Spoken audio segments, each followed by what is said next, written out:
1. In high school, I had to take an art class my junior year. It was a graduation requirement. For some reason, the art teacher didn't like me that much. She always had something to say about any work we were doing.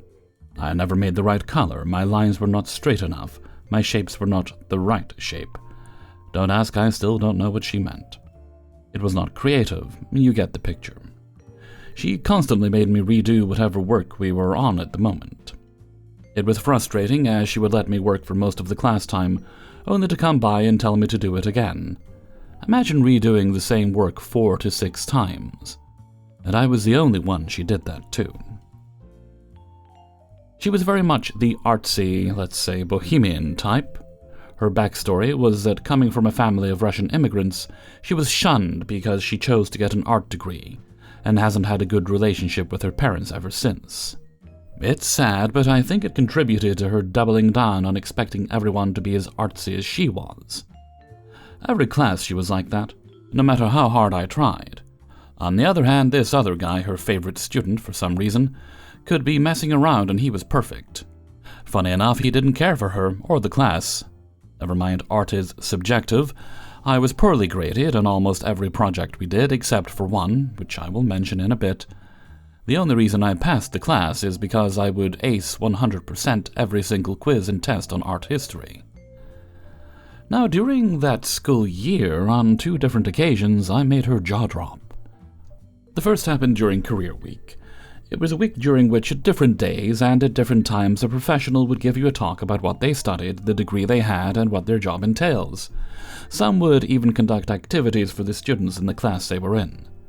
On this day, someone who works in marketing came into our class, a nice reprieve from the usual mumblings, and our teacher regretting her failed career as an artist.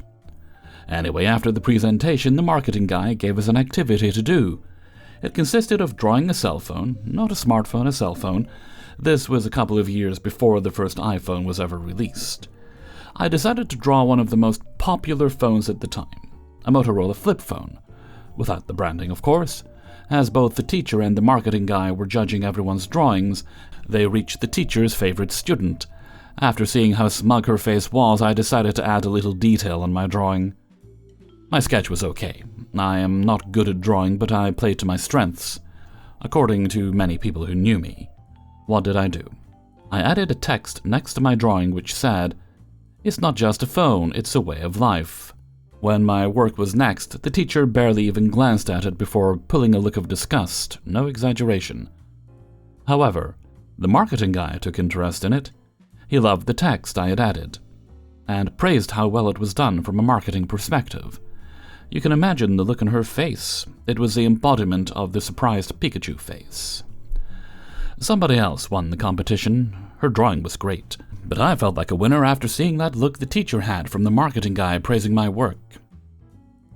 The second occasion happened during the end of the school year. We had gone from drawings, paintings, to now sculptures. The sculptures we were working on were just our face impressions, made from aluminium foil and then given shape using silicone and newspaper. The work was simple, make a mask, but it was tedious and very, very, very messy. Surprisingly, the teacher for the most part left me alone, almost no criticisms, no disparaging comments. Just peace and the usual Enya music she always played in the background. By the end of the project, my mask had high cheekbones, full lips, and realistic ears. It was almost like the statue heads from the Easter Islands. Needless to say, I was proud of my work. On the last day, when the project was due, as we were heading out, the teacher calls me from her seat and says that I puzzled her.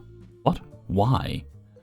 Her reason was because I struggled so much during all the other projects that she was impressed how well I did working on 3D objects versus 2D ones like drawings and paintings.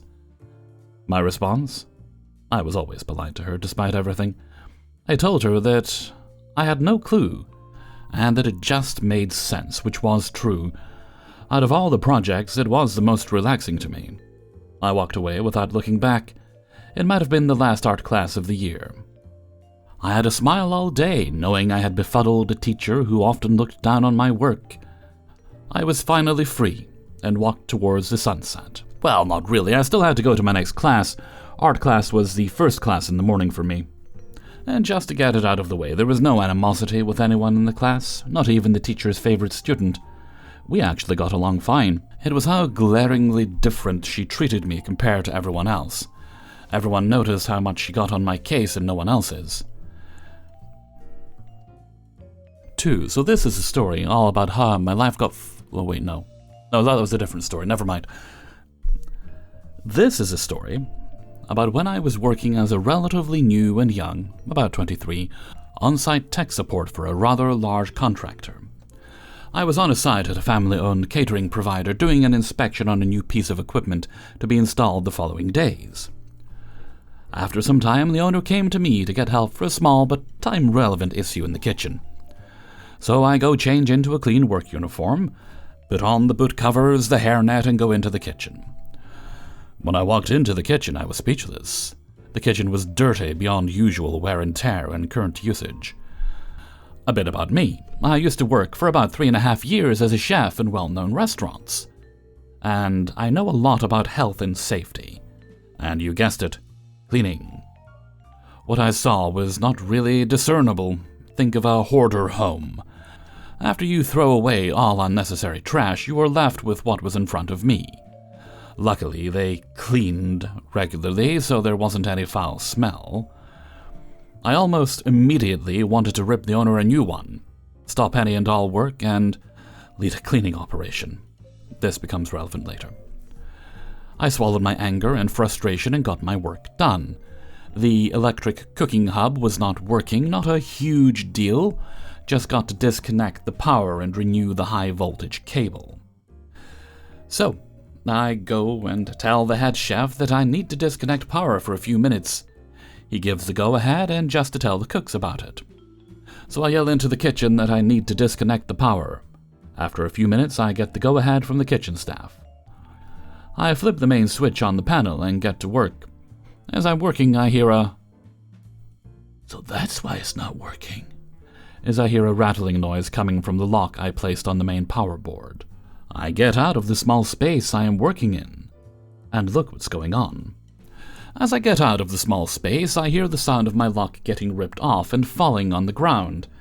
Apparently, while working, the shift changed and nobody told them about the guy fixing the equipment while handling high-voltage equipment. So I explained again that I need the power off to fix the equipment so I don't die. After calming down and getting a replacement lock out of my car, I realized that somebody switched on the power. I got the distinctive smell of burning cable. Shortly wondering where it's coming from, I remember what I was working on. So I turn off power, lock the switchboard with a new and better lock. I remind the cooks that I don't want to die and the power needs to be off. Going back to my little cubby under the workstation, I assess the damage done. And it's bad. The high voltage cable is damaged beyond repair. I call my office to call for backup and parts, as well as the owner that the kitchen will be down for a few hours. The owner, thrown in a rage, chews off my ear before hearing the full story. The owner apparently went to a family gathering nearby. After hearing what happened, the owner literally flew to the location to assess the damage himself. The shouting match that ensued could be heard outside. Apparently the volume was so loud that nearby police were alarmed and came in to see what was happening. A long screaming fit later, he turned to me to ask how long it will take to repair. After giving him an estimate, he turned to the employees and ordered them to clean up the mess. Reluctantly, the workers started to clean a bit, and finished after a few minutes. After reporting to the owner that they finished, I came to them and asked if they were sure. They huffed and told me they cleaned it better than usual. The surfaces were wiped down and glossy. For those that do not know, the surfaces should be matte. It took me about 15 seconds to prove to them that the kitchen was in fact not clean. All I did was lift an appliance and use a scraper to remove an unknown amount of years of buildup from a corner. They immediately complained that what I did was remove the sealant off the surfaces. After looking closer, they realized that I did know my stuff. At that time, my colleagues started to pour in and started to dismantle some surfaces to get to work to replace the damaged cable. It took us maybe 3 hours to complete our work. As we started to reassemble the worksite, I got the idea to really clean this station to my specifications. While my colleagues disagreed, I was set to teach them what a place should look like after cleaning. They told me to knock myself out and went off. They did finish the inspection of the machine and work we did. Now, in our contract with our customers, there was a line that we would leave the places we worked on in the same or better condition than we found it. In this case, I took that line very seriously. I spent about 2 hours cleaning a surface of about 3 meters squared. That included the surface, the sides, the vents, and floor surrounding. After all that, I looked the cooks in the eye and said my farewells. On the day we went back to install the machine, the owner came up to me and tell me that while he was pleased with my work, not to overdo it again. His workers did not finish cleaning for 2 days straight, since the difference was so great. I went back a few months after that, and the kitchen was as clean as if they just got everything newly installed. 3. I was very excited to receive an inquiry about making a wedding cake on my home bakery Instagram account. The lady gave me her phone number to hammer out details, so I gave her a ring. She informed me right away that she didn't want her time wasted, and if I wasn't serious about doing this, then to let her know immediately.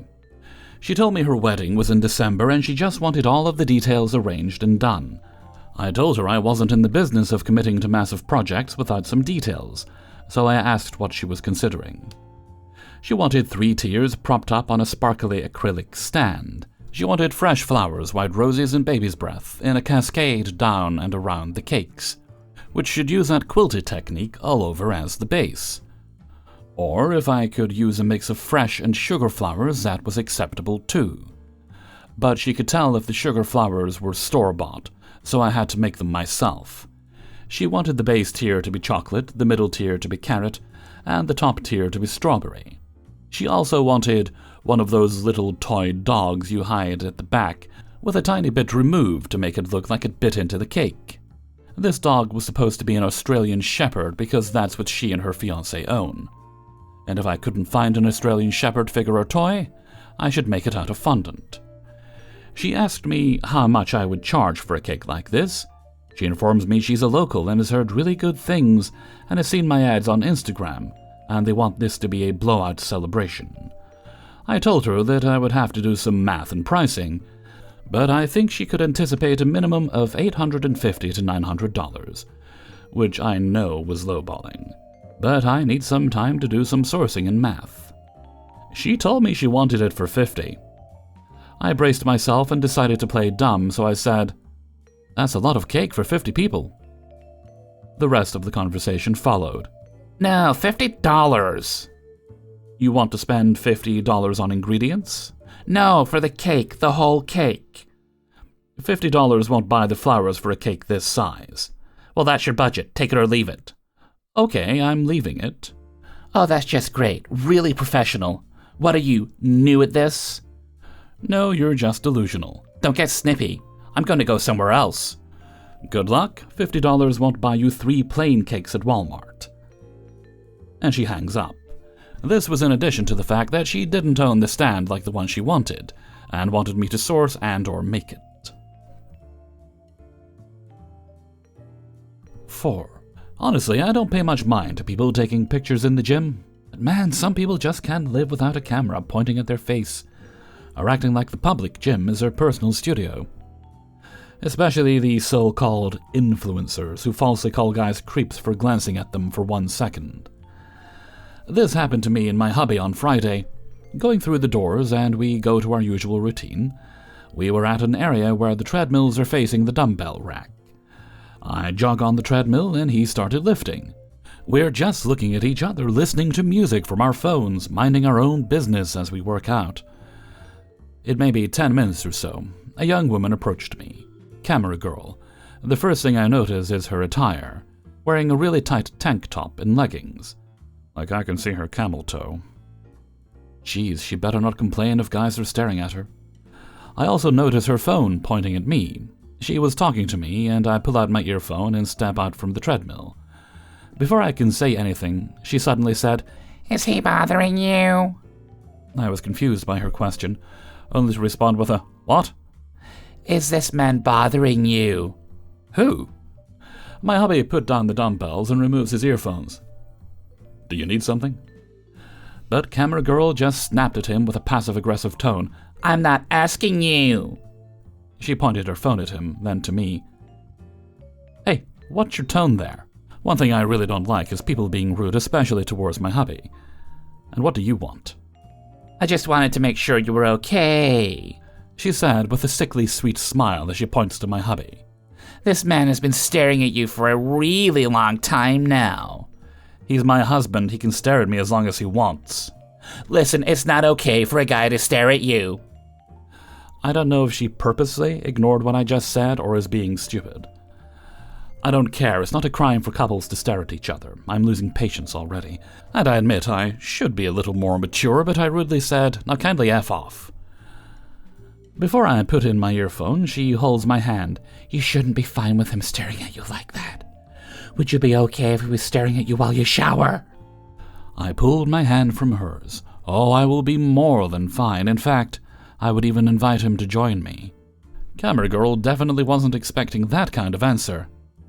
"What, you have a problem with a married couple taking a shower together?" "Listen, I know when someone is a creep. It's happened to me dozens of times. Is he blackmailing you or something? You don't have to be afraid to tell me." "Did you pull that conclusion out of your butt? F off." I decided that I'd heard enough. "Seriously, I don't want to hear any more from you," and I cursed her out a bit more. "Mind your own business before I call the staff on you."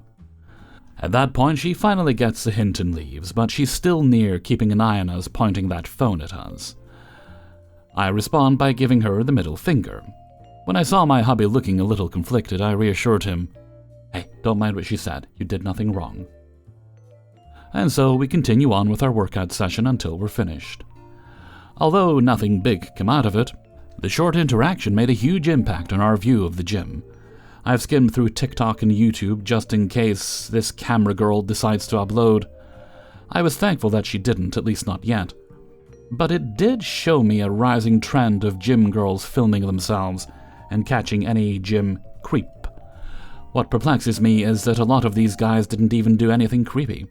They either had a quick glance passing by, ask them a quick question, spacing out, looking at the camera, or any other normal actions. At this point, I'm actually afraid for my hubby and managed to come to an agreement to cancel our membership and set up a home gym in our own house. Update. At the encouragement of a lot of people from the original post on Reddit, to make a report to the gym, I did just that. I visited the gym and gave them my complaint, explained the situation, and why we cancelled our membership. Apparently I'm the second person who complained about Camera Girl, and they said they'll reprimand her and threaten to ban her if she continues her antics. I lived in Alabama, which I looked up to be a one-party consent regarding recordings, which seems rather unfortunate. I do hope that she has enough sense to realize that posting her recording will only garner a massive backlash, unless she's a massive masochist for negative comments. But if she did post, then I'll forward it to Joey Swole along with my side of the story. Thank you guys for telling me about him. He's the real MVP. Alfreezer's note. That's literally what I was about to say at the end. I've been following Joey Swole for a little while now, on Instagram, and on Twitter before it became an ex-social media site. He does wonderful takedowns on men and women acting the fool in the gym, and sometimes he'll pass the videos and, they explain the situation to the people that run the gym, and the person causing trouble will get banned. Camera Girl should definitely be banned if it's a second complaint. The gym should really... It should be standard policy in gyms. They'll have a little sign up saying that you shouldn't be filming in gyms. This nice couple in the story have had to set up their home gym to get some peace. Whereas if you want to be a social media influencer, if you want to film yourself working out, you should set up a home gym. Or at least for as long as they are still allowing filming in gyms. Don't film in locker rooms. Yes, that's a thing that still happens. Illegal in some places. And mind your own business. And keep your camera pointed at yourself. 5. At what point does a narcissist become self-aware and see the damage? Likely never. My ex, with whom I have very honest communication, has never been one to see who he is and how he affects the people around him. He is opportunistic to a degree most people would feel immoral about. Eventually, I had gone through enough to see what and who he truly was. I ended up with cancer but survived. I tell him he is not supportive. But I digress. Eventually, I kicked him out and he was homeless for a bit. He found another to latch onto and suck the life out of, a gentle person who was also homeless but inherited his mom's home in Saratoga, California. This is a highly valuable property, so he moves into the backyard at first and basically nestles his way inside. A year passes and he makes some small improvements, but he still cannot hold down a job, as he cannot get along with someone telling him what to do. It's ridiculous. He was a roofer by trade for many years. Years ago, he convinces the quiet man to sell so they can move to Oregon. My ex travels and finds a house, does a lot of negotiating. Meanwhile, the quiet man does not want to leave his home, but does not know how to voice this. I have warned him many times about my demon of an ex. He's convinced I am the crazy one. Naturally, isn't that how it always goes? So my ex convinces the quiet man to add him to his account so he can help him, as he called it. So he did. The house in Saratoga sells for $2.3 million. It's a dumpy house too, so he buys the house in Oregon, $750,000 cash. No insurance purchased, and this was in October of 2021. Fast forward a little while. The ex buys an $80,000 boat and gambles with this man's money. However, prior to leaving, the quiet man was convinced by the bank to remove my ex from the account. He created a new account for him and placed some money in it. I remember this because my ex was complaining about the banker. It's always good to file away information like that. So in May of this year, my ex decides he wants to go and gamble. What a shocker. He forgets to shut off the grill, gets back, and the house is gone. The boats are gone. The vehicles are gone. Everything is gone. The roommate, in the meantime, has suffered multiple strokes. He was afraid to jump off the deck. He made it down. The house was already engulfed in flames. He was airlifted to the hospital but died later as a result of the injuries. So my ex calls a mutual friend. I'm shocked, but not surprised. He calls me later, my ex, and says, I lost everything. I told him, someone died. How can you even go there? You paid for nothing. Your friend died, so he is lost. But no, my ex is a victim. He wants to store whatever tools from the workshop on the property that he still has. I said, oh no. And I'm worried because I know that he had gained access to this poor man's account. I called the police.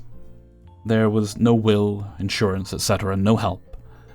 Finally, I remember the story about the banker removing his name. I call the bank and begin to explain to them what happened. This is not something you do on the daily. I said the quiet man's name and the person answered the phone. Well, guess what? It was a man I hoped still worked there. So he said, let me take a look at the account. And sure enough, he saw that my ex had taken money out, still driving the dude's car that he was driving to a casino. What do you think? I think it's negligent manslaughter. Hey everybody, Hellfreezer here, and thank you very much for listening to Idiots in the Wild, episode 171. And thank you very much to everybody who allowed me to use their stories in this video. Before you go, please hit the like button. If you want early access to the videos, support me on my Patreon page, which is linked for you in the description, for as little as $1 or more a month. You'll also find links to the Hellfreezer Discord, as well as the Hellfreezer merchandise store on Teespring. And if you really enjoyed today's video, you can leave a tip for that by clicking on the heart with a $sign underneath the video and selecting the tip of your choice. None of that is ever required, but I very much appreciate all the help. Okay, no other bits of business today, so let's move right along to Hellfreezer's question of the day. And today's question is: peanut butter, crunchy versus smooth, or chunky as it's called in some places. Personally, I kinda prefer the crunchy one, but sometimes it makes my teeth hurt because I'm so very old. So I've mostly been buying the smooth lately. Plus, the smooth does go a little nicer when I'm putting bananas on it. Peanut butter and banana, very, very yummy. Why don't you let me know what you think in a comment below. And before we go, let's have the answer of the day from a previous video. And this was from Idiots in the Wild 169, and was about what you do when clothes no longer fit you anymore. And today's answer comes from Justin Springston. Yeah, I save them typically. I have a lot of t-shirts that are like new but a little too snug now. I suffered from a couple of years of depression eating recently, which at 34 I'm hoping I can still change my weight at this point.